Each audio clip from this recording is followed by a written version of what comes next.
Hi, my name is Hannah Brown and I research tulip mania and the tulip breaking virus, specifically the disease symptoms for my semester project.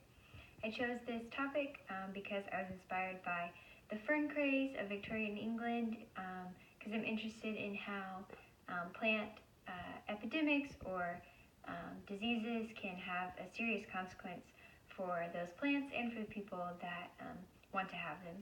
So I began my project by researching the virus, and I used two main sources to learn about the symptoms, the University of Illinois Extension and the Royal Horticultural Society gardening website, and I also used the American Phytopathological Society journals to find pictures of the plants and also illustrations of what life was like during tulip mania.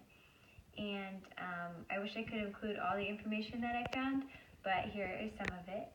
So after seeing pictures of the tulips, I decided to make my model of the most recognizable tulips out of felt, and I have this one here and also this tulip here. So I used embroidery floss and wool roving and needles, embroidery hoops, and the fabric across the back. I also have the different size hoops, and I used a few other things like this bag and postcards from the Amsterdam Tulip Museum. My parents visited recently and got those for me to add to my project. I also embroidered the saying that I got from the American Phytopathological Society, Mania in the Age of Reason, because the tulip mania occurred during the Age of Reason. So tulip breaking virus didn't just affect these tulips, it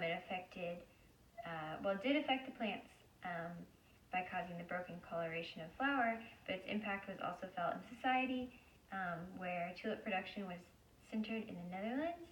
And after a few breeding experiments, tulips that looked like this and this were discovered, and people were obsessed with them. So in our lecture, we learned that tulips were coveted because of their beauty and their status, and one tulip bulb could be used to trade for $50,000 in US.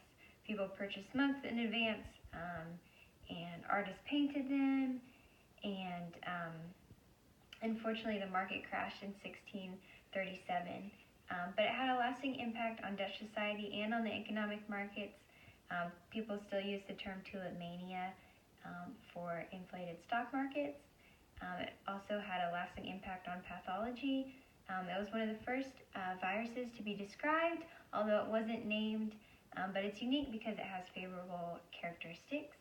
I wanted my model to look sort of like a museum to highlight the historical importance of the virus and the mania for the people in the Netherlands. And the models show the streaks, which are the defining characteristics of tulip breaking virus, and the other exhibits in my museum just show what it was like to have tulips and other pictures of tulips with tulip breaking virus.